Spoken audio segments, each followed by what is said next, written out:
Okay. Thank you all for being here this morning. We hope you all are excited for our speaker today. Today we're going to be joined by Blake Carver, who's the systems administrator with Lyrasis, and they are a leader in open technologies, hosting, data migration, content licensing, and community-supported software programs for libraries, archives, museums, and resource organizations worldwide. And Blake is going to be here sharing information about cybersecurity for arts organizations, as far as looking at the risk of losing funding, audiences, information due to cybersecurity vulnerabilities. And he will be talking about securing our data, networks, websites, and computer.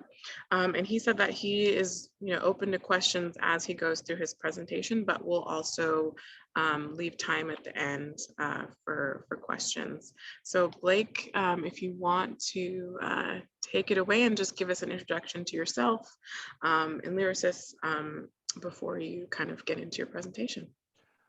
Sure, thanks. So like Miriam said, I'm Blake Carver. I am actually up in Buffalo, New York. Lyrasis is down in Atlanta, Georgia. And I'm a systems administrator and I'm a librarian. I've been a librarian and a tech guy and a webmaster and a records manager. And now I take care of a bunch of stuff that we host at Lyrasis. My division of Lyrasis is called DTS, and most of my day is spent doing archive space hosting stuff, but more and more I'm slowly transitioning into the security guy here. And I was talking to Miriam earlier when we were getting started, and I said it's way, way easier to stand here and talk to other people and tell you what to do than it is to actually do all this stuff. And I fully appreciate that a lot of what I say here today is really hard to do because I spent almost all day yesterday just working on policies and procedures and stuff for Lyrasis for security things. So we're going to cover all this stuff today, and we're just going to sort of, bounce through the basics. At the end, I'll have a link to a couple of documents that allow or that will go into more depth. So the most important things, where did I lose my chat window to? I was about to say, feel free to ask questions in the chat window, except I don't, oh, there it is, okay. And I can also reiterate them if they come up as well, so you don't have to worry about monitoring them. Yeah, if you have questions, feel free to unmute yourself and interrupt me or put it in the chat window. I do have it over here. I don't think it shows up for everybody. It's somewhere between 45 minutes and an hour. I do this this talk fairly often. 2 or 3 times a year, I do talk to performing arts organizations about this. Most of the time I talk to librarians and archivists and that kind of stuff. So most important things, these 5 things, you do these well, and these are big steps to just keeping everything more secure. Everything starts with passwords. Every day we log into everything and we deal with passwords, and they're horrible and they're a pain in the ass, and we forget them and we lose them and they get stolen. And I hate them because I spend, I don't know how long every day resetting people's passwords for them, and I forget my passwords. And so the most important thing is they need to be unique and they need to be long. We'll talk about what makes a strong password, and those are the 2 big things. Be paranoid. Think before you click and open. Worry about emails that have attachments that look kind of weird, that tell you to change routing numbers, that look like invoices and that kind of stuff. Keep everything backed up and keep those backups safe. Keep everything updated, your operating systems, your browsers, your Microsoft Office, all those apps you use, and do what you're doing right now. Learn about this stuff, pay attention, be that person at work that puts security on everybody's radar. I like to start talking about privacy a bit before we talk about security, because the 2 of them go hand in hand, and it's for me at least, it's hard to not talk about privacy at least a little bit. And when I talk about privacy, it's kind of tough sometimes. Like, in the real world, we know it needs to be private. Like we close our drapes and we turn things off and we just kind of we don't want everything to everybody to know our business. But when it's online, it's a little bit hard to define sometimes. But I really like this sort of long definition here. But privacy is about control, and we might not mind sharing our personal lives and thoughts, but we want to control how, where, and with whom. A privacy failure is a control failure. So we all have Twitter accounts, and well, most of us have our, Twitter, Instagram, Facebook, whatever. We share parts of our lives, but we don't want to share our entire life. And I think that really defines for me what privacy means online. And these rules and this landscape, all this stuff changes super, super fast. And if you think about it, a lot of what we used to talk about with our friends, or we still do, we go out. Well, we used to be able to go out to bars and stuff and conferences and travel and all that. But a lot of what we say, what we type to each other is sort of more permanent now. And that makes us a little bit less privacy. And privacy is getting better. There's a lot of people pushing for it. There's new laws. Of course, California has a big one. A few other states now are working on it. But at the same time, it's getting worse faster because we carry around our phones and our iPads and all these other things. And these things have apps that are always watching us, and they have data, our emails on there, our private messages, everything else. And all of the really smart, hardworking people are working at Google and Facebook and companies that are actively working against privacy. Of course, the internet was built 50 whatever years ago, and it was built for openness and speed, and more things are online. We carry around more and more things that are just not private, and they weren't designed to be private, and actually they're sort of designed to be not private, so it makes things worse. This is now a famous old quote: data is the new oil. If you think about the biggest companies out there, Facebook, I guess no, Meta, Twitter, Apple, Amazon, all these companies make something, at least some percentage of what they make comes from our private stuff. So all of our private information is the currency of the entire internet economy. The biggest problem is we don't really know who has our stuff and what they're going to do with it and if it's safe. We click through those cookie notifications now and the end user agreements and the page after page of stuff that says we take your privacy seriously, and then they go on for 20 pages of explaining why they don't take our privacy secure or safe. Oops. Of course, the biggest worst, I think, breach out there, as far as I'm concerned, still happened what year is this? 20 so 4 years ago now.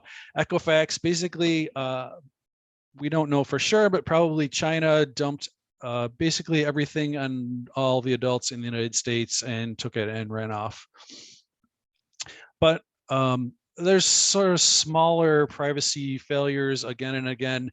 Facebook is by far has the worst reputation, and I guess I agree with it. They do everything they can to learn all sorts of stuff about us. If you dig into this stuff, if you're someone who reads about it like I do all the time, they go after us in ways that it's just shocking sometimes.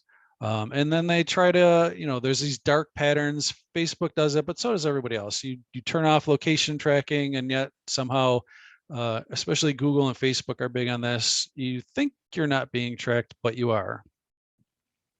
And all these apps on our phones that we keep installing, I'll still say Angry Birds, even though I don't know, does anybody play Angry Birds? But they were the poster child for years. Everybody had it, and they were selling what you were doing. AccuWeather was a particularly bad one, even though this is a few years old. They were just scraping everything they could off your phone and selling it. And I really like, there's this, this was a blog post, and I really like this quote. This guy says, "I'll bet most users of AccuWeather naively presume that the app only uses a location to show them localized weather conditions and alerts." And I like that because I don't think it should be naive to think that. We should just assume whatever we're installing on our phones is just not doing this stuff. And every app does it. They're just so bad.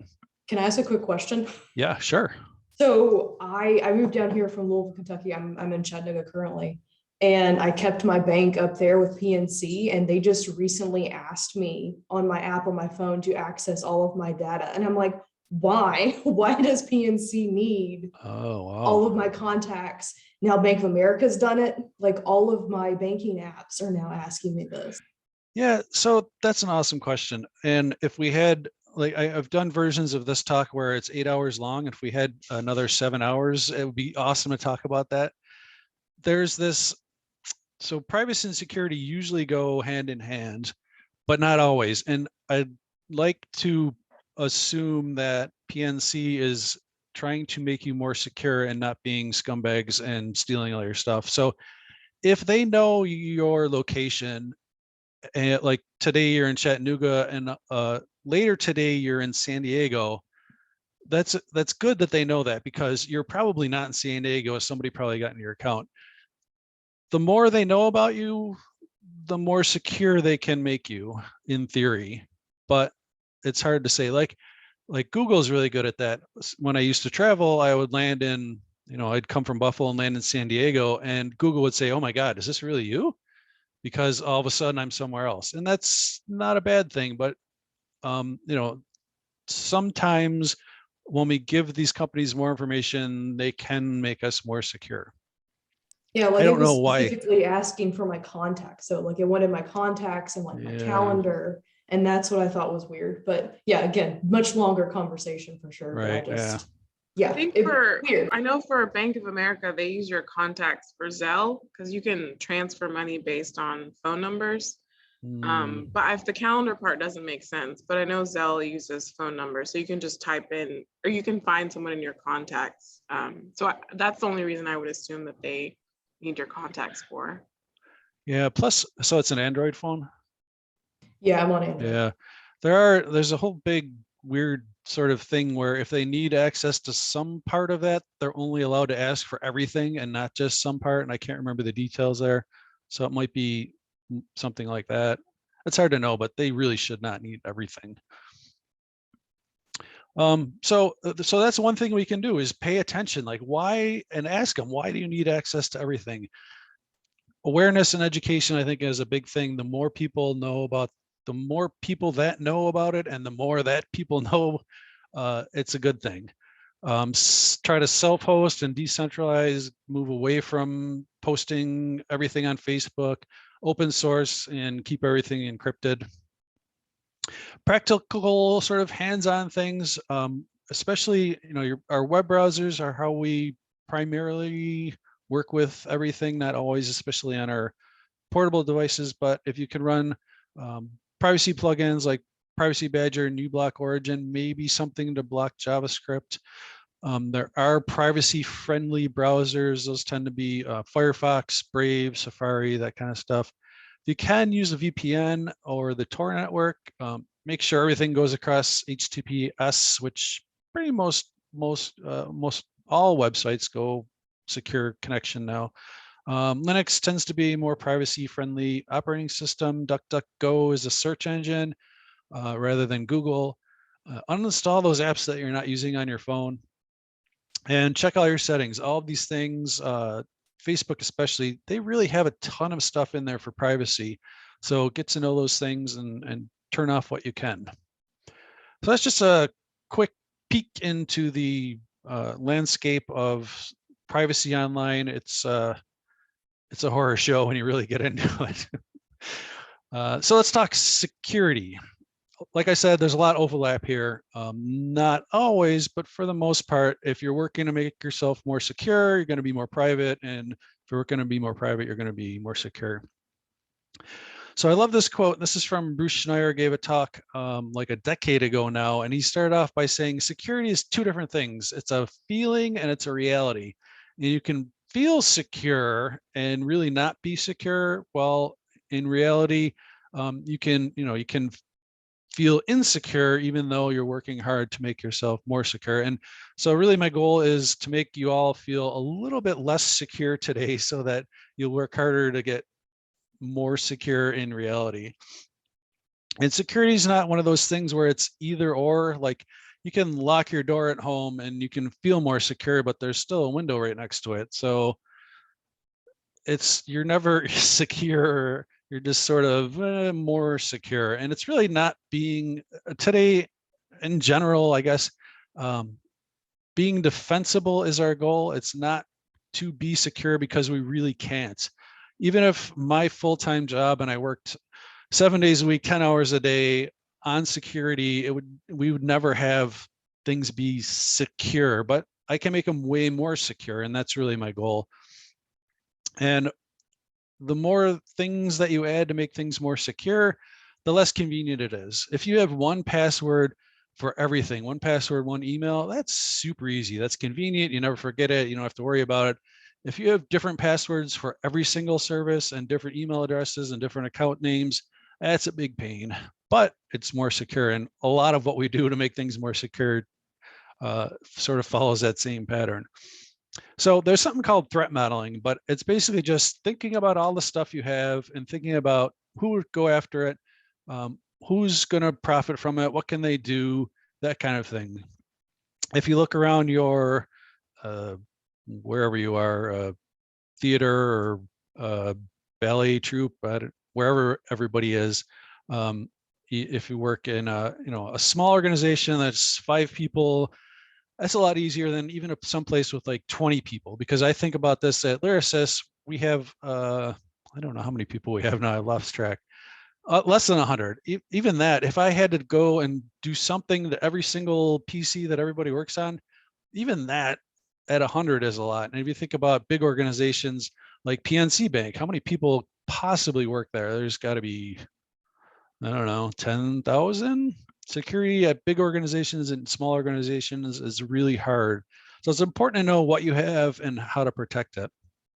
You want to bring sort of the reality of security into focus. You want to move away from, just standing here talking about it. You want to know exactly what you have to do. And it's really hard. Even starting doing threat modeling is really hard. It's a lot of work. Just like privacy, security is getting better. There's huge money being spent on security now, both in private sector and from various government, federal, state, local agencies, but it's getting worse faster. And I really, if you're into reading about security stuff, this is a great quote. Basically, software remains vulnerable because the benefits created by insecure products far outweigh the downsides. So for people who write the software, they frequently just say, nobody will ever figure out how to break into this, or it's really easy as a programmer to make a mistake and not notice it. So insecure software is just sort of happens by default, and bad things happen when that happens. The other reason is, of course, professionals. There's a lot of people out there. Their job is to break into stuff. There's a story, lots of stories have been written about these companies out there. The big one is called Zerodium. So it's not just the bad guy hackers, there's companies out there.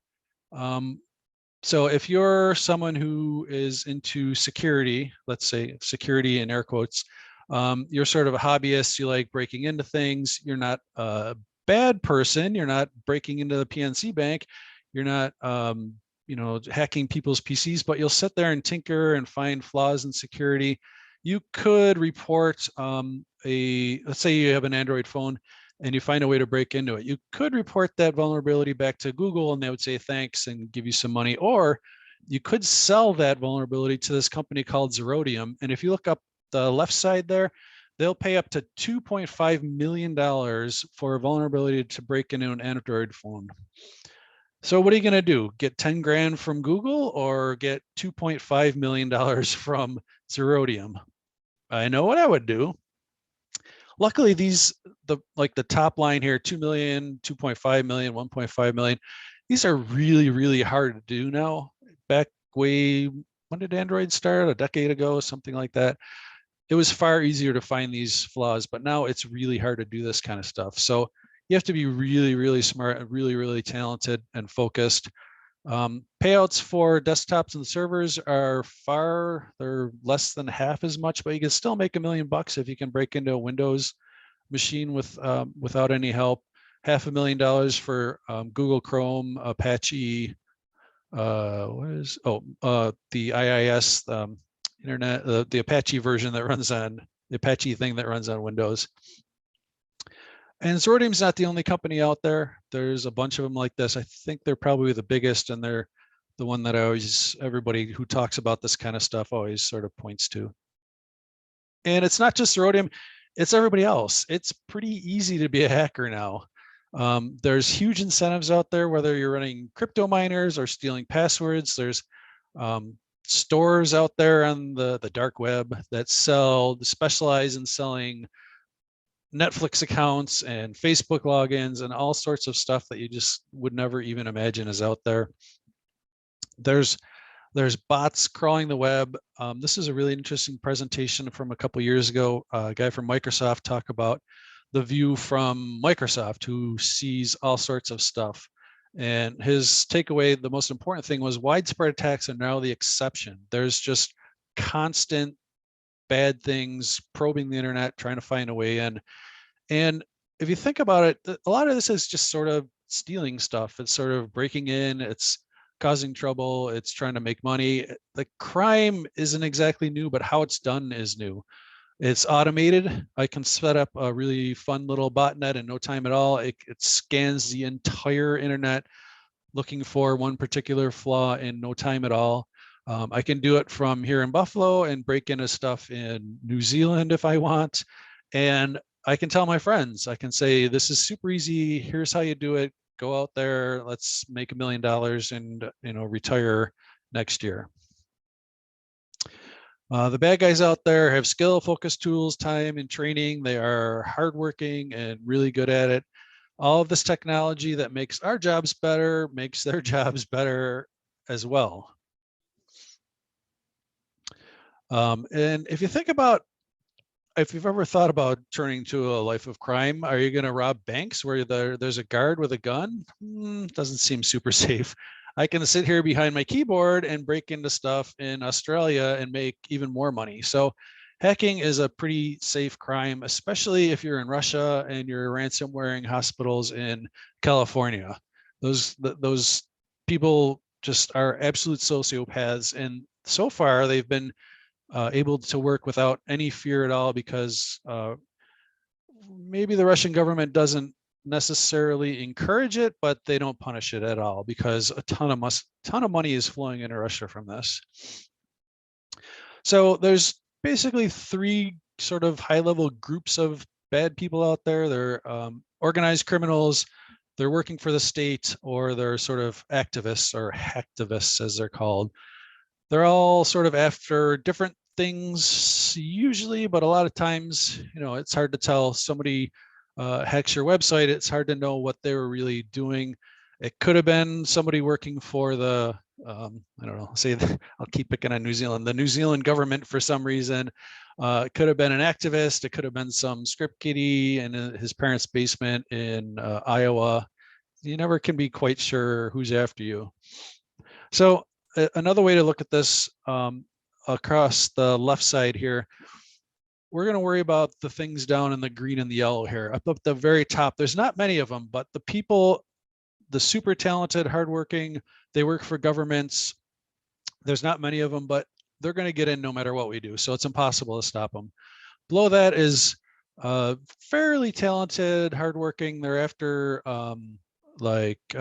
your bank accounts, that kind of stuff. They're dangerous. There's not that many of them, because what they do can't really be scaled. They have to actually be hands-on in doing it. Maybe we can stop them. Hopefully we can stop them. But the other 2 groups there, it's a lot of automated stuff. So what we do is we lock things down, we change passwords, we have good practices, and that takes care of them. It's fairly easy.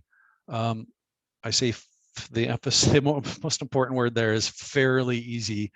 Still takes a lot of work, but it's easy to defend against them because it's all automated stuff.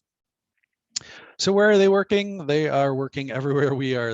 They're in our social networks, search engines. They're working in advertising, email, websites, web servers, home computers, mobile devices, anything with an IP address. They have people working there to try to cause troubles. There's an entire rogue industry out there. If you ever, if I think most people, when they think about hackers, there's a kid in the basement and he's typing with his hoodie on, trying to do something, and he's got that evil kid laugh. But there's a huge industry out there worldwide dedicated to this stuff. And they have nice, easy to use, pointy, clicky programs that look like this. They have, this is still messed up, sorry. They have manuals, they have training, they have specialists. These are some old programs, but they're still floating around out there. Some of them are, I cannot fix, I cannot fix this slide to save my life. So they have, specialists, easy to use, clicky, pointy, clicky programs that do all sorts of things. Of course, they're after our PCs, especially if they're at work and they're left on all the time and they have a pretty good internet connection. They can do all sorts of stuff. They can set up a web server that can do all sorts of stuff. They can use it to send out spam. They can mine for Bitcoins, all sorts of stuff. So your Windows PC especially is a very valuable target. And that's why we see those are the ones that the bad guys go after most of the time. So let's talk about passwords. Most important thing, don't reuse your passwords and don't use weak passwords. Reuse is a really easy word to understand. Weak is sort of a little more difficult. So it's easy to create a 30-character random password, but of course, you'll never remember it. And you can't create a 30-character random password for all the different services. I do get asked quite a bit, how did somebody break into my Facebook? My mom just got her Facebook account taken over last week for some reason. And of course she said, why? How did they get in? And of course, I don't know, probably the last thing on this list. So maybe they guessed it, maybe they did a reset, maybe all these other reasons, but probably it came from a website breach because she only uses 1 or 2 passwords. So passwords should be stored hashed, which is just a special kind of encryption, but they're not always. So when you sign up for any service at all, you use your email address and you create a password. That password gets dropped into a database and it gets hashed, which if you look here, there's a hash for hello and that equals that, a hash for HBLO and it looks like that. So there's these hashing algorithms. When a password is stored, it should be stored like that. So when a bad guy breaks into a database, breaks in a website and drops a database, all they get is this random looking stuff. And they can't reverse that, but they can guess. They can create that long hash there and then guess, do those two, does the hash match the word? And that's what happens. People break into websites, download the database, they have your email address there, they figure out the password, and then they log into everything they can using that same email and password. So that's why you don't want to reuse your passwords. The big thing out there is called Hashcat. It's an open source, super fast, super easy to use. And if you're a somewhat talented person, it's pretty easy to find password lists and start decrypting them. These things work super fast now. They're free, they're easy to use, they'll run on anything. So you download one of these databases from a website and you start guessing, you start cracking passwords. Anything that's 8 letters will get guessed in no time at all. So if you have the same password you use for everything with the same email address and it's like your kids' names or your address or where you work, that's as good as gone in no time at all. But there's all sorts of different ways. They use dictionaries so they can guess, words. They'll guess Blake, they'll guess Carver, and then they'll put them together and guess Blake Carver. Then they'll change the A to an at, and they run through all these very common things, and that doesn't take long at all either. And then if they're still left with some that they can't guess, they'll just guess every single possible character.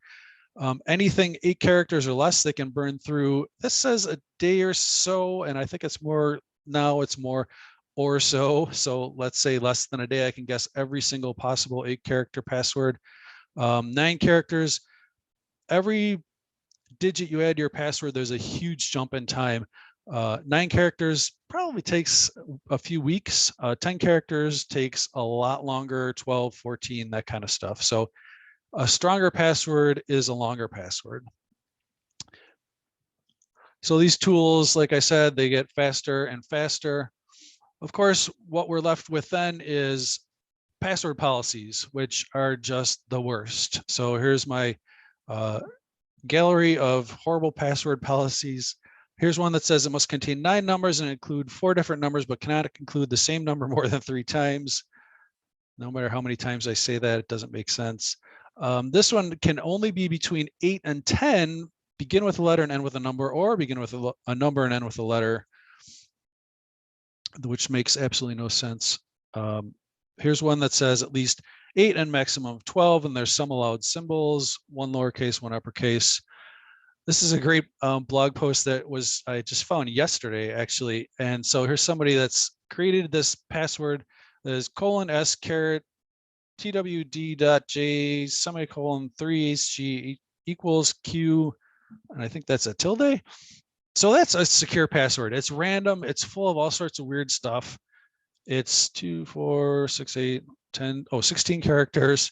And the place that he wanted to use it said it was not secure because it needed 2 numbers, which is just, it's when we look at something, we can say yes, for sure. But all they can do is set up these rules that are kind of dumb.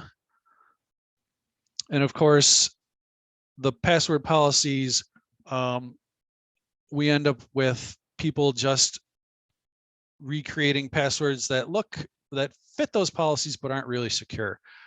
Somebody just said, I make longer passwords by subbing numbers and symbols for the letters that they resemble. Oh boy, you're not going to like what I'm about to say. So if I can read, like we can see here, this first ZAQ, if you look down at your keyboard, look up one side and then across the numbers, that's where that one came from. And of course, the second one says password, but it's just substituting letters, numbers and symbols for letters. Super, super common, super easy to break passwords like that. So things that do make strong passwords, like I said, you want it as many characters as you possibly can use. Some places limit it, which is a bad sign.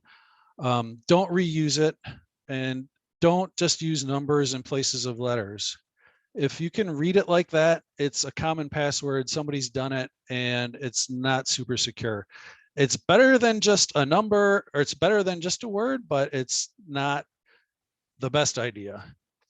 Do use letters, upper and lowercase, do use some numbers, and I think most importantly, use something else, because something else, whether it's brackets or parentheses or whatever, those are the last things that are guessed, and they're the hardest things to crack. So if you want to do something like substitute letters for numbers, and then at the end and beginning put some braces or brackets or something like that, throw random stuff in there, and you can still sort of remember that, because maybe it's your dog's name with ats instead of an A, and then brackets around it. That takes a big, that's a big leap forward, because all of a sudden it's not just replacing, it's not just a word, it has some random other stuff on there.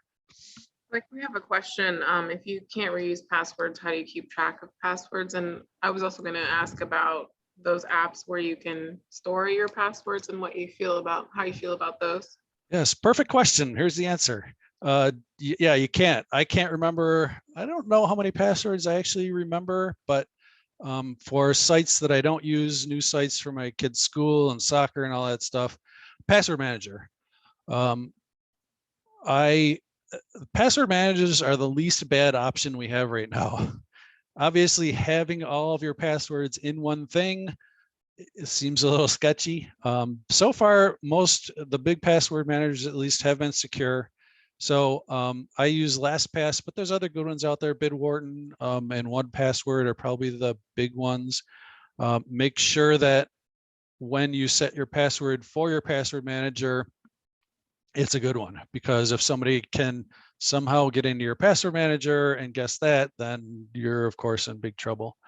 I do recommend password managers, especially if you're someone who has, I guess, is there any adult that doesn't have dozens and dozens of accounts now?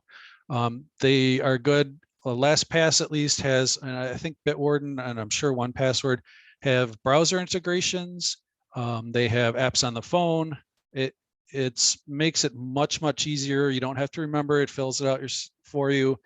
But the browsers now as well, all the big browsers have built-in password managers. They are probably just fine. I trust Google more than Firefox than I do on this, only because I think that Google has better people working on it. But as far as attacks go, that's going to be one of these days, somebody's going to find a way to pop the password manager on one of these browsers probably first, only because if I was a bad guy, that's what I would focus on. But if you're managing passwords in just your browser, that's still better than having 1Password for everything. Yeah, this said she uses 1Password and it's really great. Yeah. I used to use 1Password. I've sort of settled on LastPass for, I don't know. It does the job and we use it at work. So should you change your password every whatever number of months? Probably not. Somebody could get into your email and you don't know it. If somebody gets into your bank account, you're going to know it because all your money's going to be gone. The hardware around work, yeah, maybe. For the most part, it's probably fine to not change your passwords, especially some number of months. I don't know, if you think about it, maybe once a year or something, rotate some passwords, but it probably won't save you. There's this great website called Have I Been Pwned, which is Pwned rather than OWNED. It's run by a guy named Troy Hunt. Go there, sign up. He releases notifications every, I don't know, once a week probably.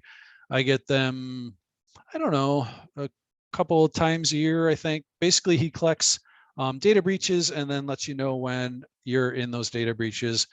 At this point, you just assume if you go there and sign up, you're going to find your email address in some data breach that's happened in the last, I forget how long he's been doing this, 5 or so years. It's really, we've learned all sorts of really cool things because he's got, I can't remember how many billion passwords in that database now, but you can see that. So this is the number of characters in a password. 8 is by far the biggest because that's, especially in the past, 8-character password. That's what we were told to do, right? So for the most part, most people's passwords are 7, 8, 9, 10 characters long, very few way up there at the end in the 20s.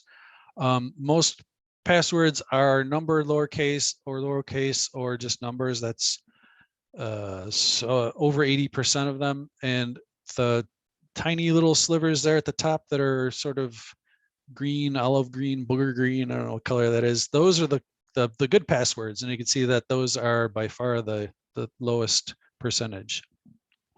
So that's passwords. Use good passwords and don't reuse your passwords. How often do those large companies have to disclose that they've been hacked? Oh, that's a good question. So I mentioned the privacy laws that have been passed recently. GDPR is the General Data Privacy something. It's a European law, but any big company that is in the United States probably does work in Europe. So big companies are probably now one law or another hits them and says you have to tell people, but smaller companies, they probably don't. So it's hard to know how often it really happens unless it happens to a big company and then they have to tell you, especially publicly traded companies. In theory, if it happens, any company should always notify you, but it's super easy to sweep this kind of thing under the rug. So we just kind of hope. So let's talk about securing things. That is anything with operating system in it, whether it's a phone or refrigerator or toaster or any other of the damn things that have operating systems now. It's not what's most secure, it's what the bad guys focus on. For the most part, there's probably not going to be someone specializing in hacking refrigerators or light bulbs, but there's a lot of people that specialize in phones and with the Windows operating system. So how do you know if you've been infected, especially on a PC? Well, there's this long list of sort of suspected troubles, but at the same time, my brand new laptop sitting here sometimes does that, and it's hard to know for sure. Basically, you can't be too sure especially on your phone or your PC, because maybe someone broke in and they just want to sort of hang out and hide there. Unless, of course, you get ransomware or crypto jacking, you'll know it. And this is what ransomware looks like, of course. Somebody breaks in your computer and encrypts everything and says, send me a Bitcoin or you don't get anything back. This is what all the talented, smart, hardworking med people are doing now. Crazy amount of money to be made there. And you have to remember, you can't just say, well, I have, Windows Defender, I have Avast or Norton or whatever on there. Antivirus stuff does a good job. It doesn't do a perfect job. So keep that in mind.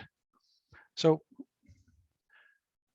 how do things actually get infected? It frequently now starts with an email. This is the #1 vector for attacks. An email comes in, it sneaks past the spam filter. Somebody opens it. It doesn't get caught by the antivirus. Microsoft Word, in this case, wasn't set up correctly. So it starts running things and it sneaks past the web filter and downloads something else. And then antivirus fails again. Things start running, it sneaks out past the web filter again, and then all of a sudden you're ransomware. The details in there are super, super interesting, but that's how it works. So you get an email, you open it, something bad happens, things start running and sneak past all of the defenses, and oops, now you're ransomware. So how do we avoid this? Make sure everything's updated. That's the #1 way the things are sneaking past all the things.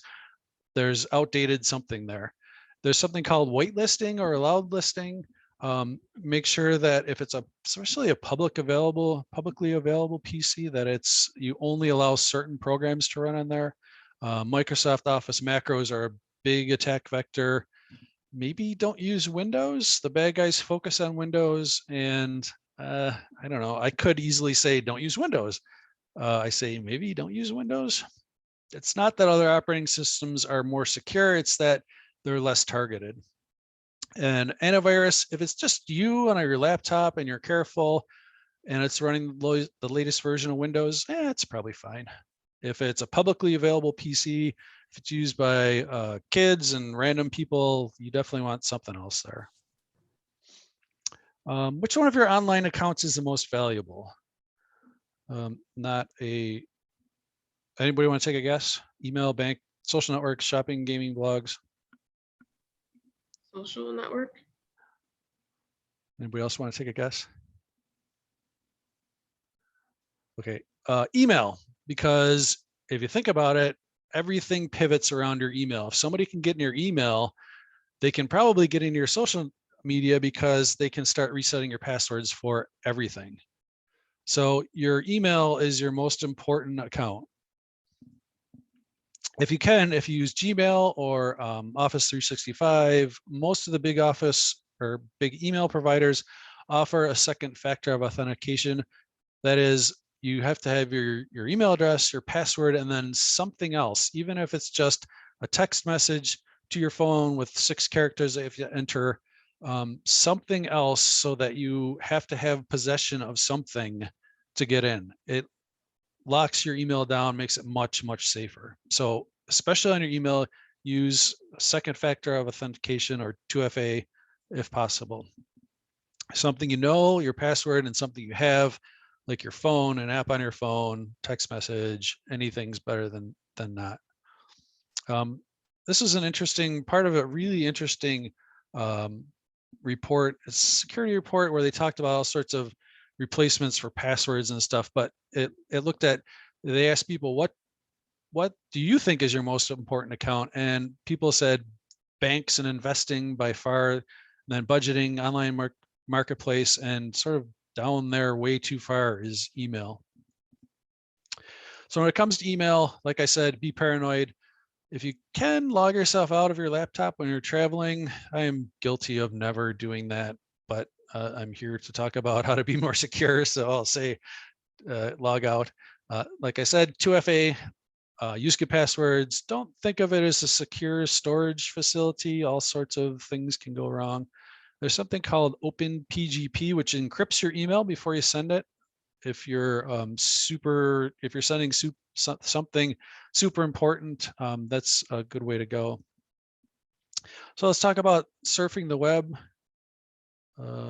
Somehow I've gone way slow today, so I don't know how I got so far behind. The majority of encounters online happen in the places that online users visit the most and think are safe. So when you think about safe places online, you don't worry about your kid's soccer club or school thing or that kind of stuff. You worry about sort of the darker side of the internet. But if you're a bad guy, you're out there going after kids' soccer club sites and stuff like that. So when you're browsing the web, use two, have one locked down as much as possible and the other one sort of more open. Make sure you pay attention to your settings and something to block ads and stop trackers and that kind of stuff. I don't, my wife doesn't run an ad blocker on her browser, and it drives me absolutely bananas every time I look at it. The web is so full of ads now, it's just shocking. So I recommend Privacy Badger and uBlock Origin at the very least. It blocks not just ads, but all sorts of other bad things. And I recommend that, and I understand that blocking ads takes away revenue and that kind of stuff, but we're here talking about security. Running an ad blocker makes things far more secure. If you're out there traveling again someday, I'm not saying don't use public Wi-Fi, but don't feel safe and secure on private Wi-Fi. I can do some great demos about why it's why it's dangerous. Let's just say that it's trivial to do bad things to Starbucks public Wi-Fi. Use a VPN, use a paid VPN, just kind of skip that. On social media, it's sort of like your email, be careful, especially if people are asking you for money or saying they got trapped in a jail in Ireland or something, that they're up to no good there. And remember that the privacy thing, if you're not the customer, you're the product being sold. And that goes for probably most of the apps on our phones now, especially. And our phones and the things we carry around, there is, there's people that specialize in breaking into phones, but right now that's really, really hard, and it's likely to get even more difficult. So far phones have, both Android and iOS, have proven themselves to be pretty secure. But there's Trojans, viruses, and malware. Of course, you can get it lost.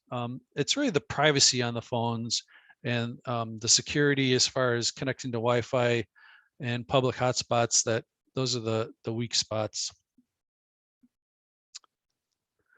And we talked about apps already, so I'll sort of brush over that. A good idea is to go to your mobile carrier, whether it's Verizon, AT&T, T-Mobile, Sprint, or did Sprint get bought by somebody? Wherever you are, you can set up a mobile carrier PIN to avoid a fairly, let's say, an up and coming hacker tool is switching your phone number to go somewhere else. And that's a bad thing. If you're not a Bitcoin superstar or a CEO or somebody super important, that's probably not going to happen to you because it's really hard to scale that kind of thing, but it's not a bad idea to do. And of course, you can just drop it and smash it, and oh no, everything's gone. So for our mobile devices, they're all encrypted by default now. So you probably don't have to go a step further and do that, but have a password or Face ID or thumbprint or fingerprint or whatever. Keep it backed up. And keep a case on it. They're not disposable, but we, for one reason or another, end up replacing our phones every few years, whether we want to or not. So make sure the important stuff on there is backed up. In the end, carry a safe, not a suitcase. And I think this is a perfect analogy that goes back to being more secure is more difficult because you carry around a suitcase. It's designed to carry around, but a safe, on the other hand, you can't really carry that around. It's big and heavy. IoT, that is the Internet of Things. This is a purposely horrible slide that you can't make out anything on. The point here is that there are a million, billion, infinity of IoT devices made by all sorts of horrible companies that will just, we plug in an IoT light bulb or something, a smart switch, that kind of thing. We don't know. It never gets updated. We don't know who made it. We don't know how secure it is. It's the IoT landscape, the IoT stuff in general is a really weak spot in security right now. And I can't picture how it's ever going to get better. Okay, so what about around work, wherever we work? Again, we want to make our place of business defensible, that is able to be defended. And it focuses on what, why, how, when, and from whom. And even in a small place, we're going to overlook something. We're not going to have time. Our biggest enemy is time and money, right? We just don't have time to make things as secure as we want to. And it's going to mean someone is going to have to put time and think about it and do threat modeling, and someone's going to have to make the unpopular decision to force everybody to use a password manager or lock their laptops or do something that makes them more secure, but far more difficult to use. So this is goes back to the threat modeling thing, where we need to know what we have, how valuable it is, how easy it is to break into. It's basically sitting down at your desk and looking around, scanning your own network, which is always fun. I love doing that. There's all sorts of cool free network scanners, so you can see everything on the network. Someone asked, we use OneDrive. Does this count as a backup, or do we need an additional backup? Ooh, that's a great question. Yes, it definitely counts as a backup, but OneDrive especially is very easy to use. And as I've said a few times now, things that are easy to use tend to be not as secure. So OneDrive is mounted on all the PCs. It's on your phone. It's everywhere. It's just available. If somebody gets into your account, they're going to have access to it. So ideally, you'd want to have OneDrive backed up. If you're the sysadmin, if you're the me of your place, you want to have that somehow backed up. And I don't know, I don't deal directly with OneDrive. I don't know how versioning and backups and all that stuff work on that. Box is so Box is less integrated than OneDrive, I guess. So maybe it's more difficult for a bad guy to notice it and encrypt it and that kind of stuff. Ideally, you'd have all these things backed up somehow, but oh man, it's bad enough that I have to back up all our AWS stuff. I don't know how, as a sysadmin in a small organization, you would do that. But I assume, especially OneDrive, Microsoft probably has something watching that stuff. Yeah, so IT backs up everything over 3 months, so that's good. So, ideally, you want to have backups that are right there, easy to grab, convenient, and you also want to have backups somewhere else, offline, in a mountain, in a salt mine, away from everything. But it's, that's not easy. So for the most part, Verizon releases this data breach investigations report every year. they always find the same thing. Every place that they went to rescue was just a target of opportunity. Somebody reused a password, mistakes that were made that we all make all the time. So for the most part, it's easy being a bad guy. One of your scanners found a way into somewhere, and then you spent 5 minutes ransomwaring them. It was easy. On us, the defensive side is way more difficult. The bad guys only need to find one way in, and we need to catch every single way that they have to get in. And it stinks. So you need to remember, you can't just say you have a firewall, you have AV. The stuff works, but not always, because me, I'm a bad guy. I'll spend 5 minutes, I'll find another way. All these huge organizations have awesome security teams, awesome firewalls, and somehow they all got popped. And we don't stand a chance against the people that go up against them, but luckily we're probably not targeted by those same bad guys. So just remember, all that security stuff, it's a seatbelt, it's not a force field. You always wear your seatbelt when you're driving, but you don't expect it to save you from everything. So around, sorry, do you have information or data on like the percentages of small, like nonprofit, like similar to us, nonprofit arts organizations that are getting hacked? Like, is this something that is? Yeah, that's a really good question. I just read a report, and I don't think I put the results in here. Who was it? Somebody just released a report and said the most common industries targeted this year so far, and it changes a little bit every year. And it was broken down. I think the number one was like construction this year, or something that surprised me. And sort of as it goes, it's like construction, banking, finance, stuff that you would expect. And then down towards the end, there was education, and then I think a sort of general nonprofit, sort of everybody else kind of thing. So I've not seen any numbers that do that. And at the same time, if a small theater or dance troupe or whatever gets popped, they're probably under no obligation to tell the news, or they don't have shareholders, they don't have to report it. Maybe they tell people if they got their emails and passwords taken, but those people just say, oh, well, it happened again. So it's hard to know for sure. There's probably not ransomware crews or hacking crews out there specializing in theaters or museums. Unfortunately, there are that target libraries, but there's a whole other stuff there. Channel 9 was hacked a few weeks ago. Oh, was that a local news station? Okay, were they part of what's that one? I just read that one of the A bigger company, yeah. Yeah, I can't think of their name.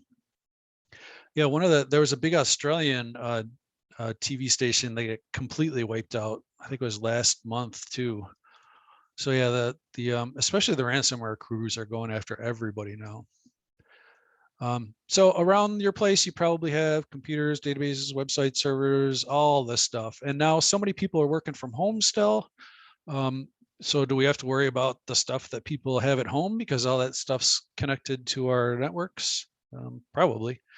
So when it comes to locking down all this stuff, you want to keep it updated. That's the big thing. The operating system and all the applications, you want to keep, if you can, especially on a publicly available PC, do the allow listing that is only allows certain things to run. There's these reboot to restore things that are steady state, deep freeze, smart shield, especially on public PCs. Every time it reboots, it just wipes out everything, goes back to a known good state. If there's a PC in your place that anybody can just walk up to and type on, make sure you're running something like that. Make sure that nobody plugged in something new in your USB ports. If there's something sitting on the counter or that kind of thing, maybe they sell little locks that you can put in there, so not a bad idea. And again, don't use Windows. Maybe. I mean, ideally, you can use Linux or the Mac OS, but other stuff, filtering that is run everything through some kind of DNS or hardware firewall, allow listing. keep everything patched and updated. Hardening sort of covers all the settings and everything else in there. Monitoring, it's really, really tough, even on a small network. That is, you should at least have some idea of what normal traffic looks like. I apologize, I've gone way over time here. If anybody needs to run away, I could keep talking though, if that's okay. I don't know. Not sure how I ran so incredibly long today. I've been rambling more I than need to normally. dip out shortly, but can I ask a big question? Yeah, sure. So I'm part of the Hunter, which is connected to Aquarium and CDM, which is the Children's Museum. And we all have one IT department that lives down the hill from us. So we've got, what, 4 or 5 dudes working for all 3 organizations. Mm-hmm. And we, just because we're the arts, I think we're kind of the last one. Mm-hmm. So how do, like, we're on Windows 365, and how do we make sure that we are covered a lot of the times when we're, you know, in a pecking order to a degree? Yeah. And Well, like, I know that's probably an open-ended question. I don't think it is. It's tough. I think maybe the biggest thing is those 5 dudes, if they know that you're the one asking about, password security or how things are backed up, or if they know that someone there is paying attention to this stuff, hopefully they'll take that more seriously. Making sure that everybody around your office knows at least some sort of base level of security awareness. Everybody uses good passwords. Everybody's paranoid about email.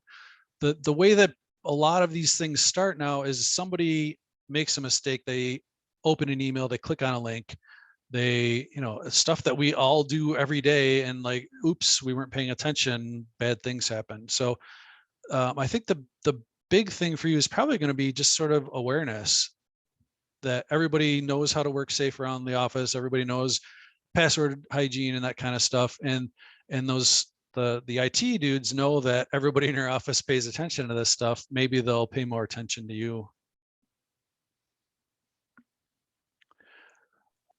I actually have a question as well. Sure. So I've noticed several agencies in our area has been having a problem with emails going out to people from a different email address, but asking for money in our names. How do we protect our donors from that?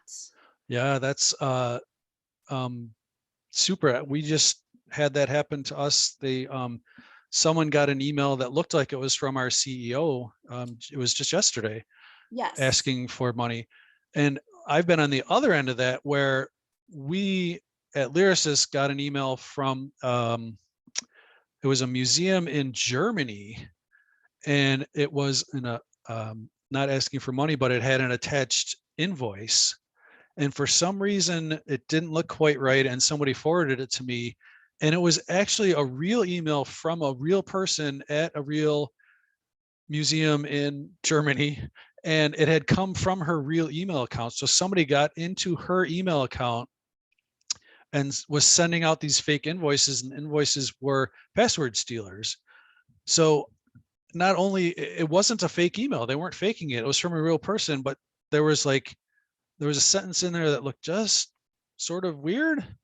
So it triggered something, and sure enough, they emailed them back the following week, and she said, yeah, somebody got into my email and sent out these invoices to I don't know how many people. So that's super hard. And the only way to defend against that is to make sure that everybody is paranoid about email, because it is trivial to fake emails. And they somehow, every once in a while, they sneak past the spam filters and get to you. So it's really important that everybody knows there's a huge industry out there that just does business email compromise. They get into your emails, they attach something, and they go after passwords or installers or whatever. And those emails are always going to slip past the automated filters, because that's someone's job out there, is to specialize in slipping past automated stuff. So the only way to do it is to make sure that everybody always worries about any email with a link or an attachment. Is there any way to do like, because I know Bank of America used to do like a site key thing where, if you saw a particular symbol or something like that, you like knew that it was authentic. Oh yeah, I get that at my doctor's login too. Yeah, there's ways to what's the word, I'm just fall out of my head. There's ways to know that emails come from certain things, but in general, it's really hard to do that kind of stuff. So yeah, you can't trust email no matter what. With those, because I got one where someone was hacked and I could tell, but I still opened it. So are you okay if you open it as long as you just don't click on anything, correct? Or does opening it also like open you? So thinking back to that chart of the exploits and the cost, where you can make $2.5 million for breaking into Windows with a 0-click, that is like at the $2.5 million top of the line. Those just don't happen anymore, because whatever program you're using, whether it's Outlook or Gmail or whatever, I mean, in theory, somebody's going to find a way to do it someday again. But for the most part, you have to click on something, download something, open something. You have to take another step.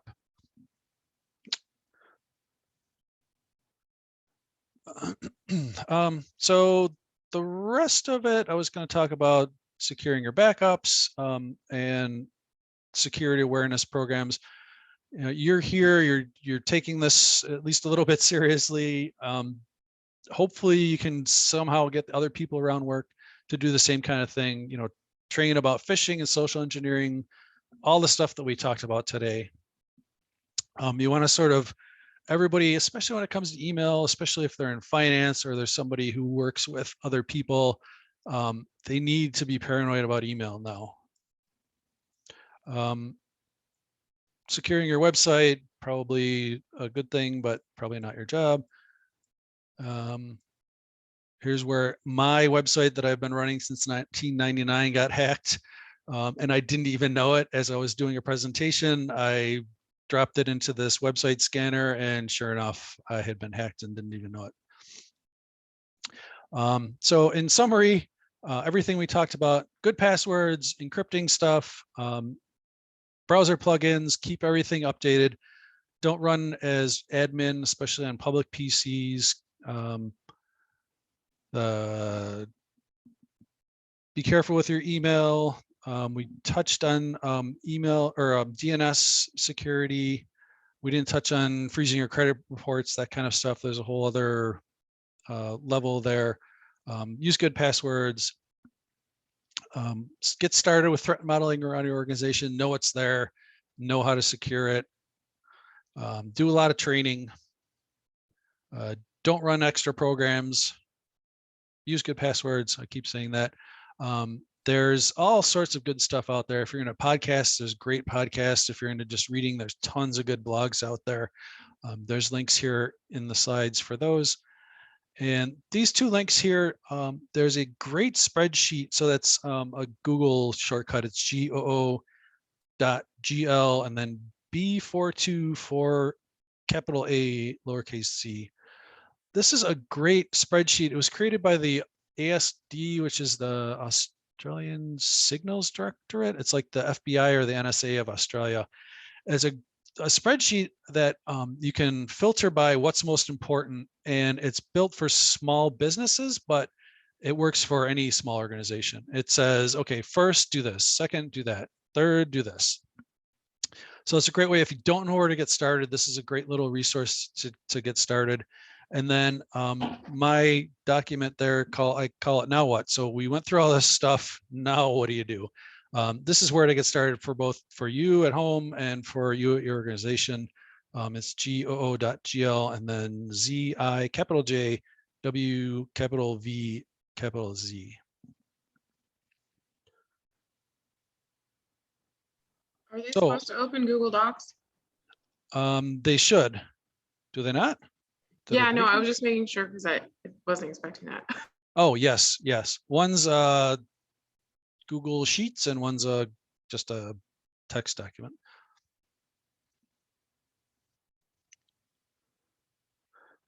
So I apologize for going so long. I don't know why it was so slow today. If you have any other questions now or in the future, there's my email address, blake.carver@lyrasis.org. Happy to answer any other questions. Sure. Again, about backup, I'm paranoid about this. What do you suggest as a method for backing up? I mean, I'm the one using OneDrive. If I were to back up to my PC and we got hit with ransomware, I wouldn't be able to access it, I'm assuming. Right. So do we do an external hard drive? Do we use a website? What do you suggest? So as a bad guy, I'm going to break in and look around and find any backups that are directly attached, because I know that if I don't encrypt your backups, you're just going to restore from your backups and I'm going to be out of money. So there should be something somehow that's disconnected most of the time from all the PCs and stuff. So whether that's a separate box.com account that's not mounted, or it's something at AWS, it's an external drive that you just unplug at night, or you keep unplugged most of the time, something that's separate. So if they can't, if someone's going to break in, maybe they'll spend a day looking for backups and that kind of stuff. As long as it's sort of hidden, I don't even know if that's the right word, but if it's just disconnected most of the time, that's probably good enough. A thumb drive that you just plug in once a day and back up stuff to it and unplug it. Anything that's separate like that. Okay.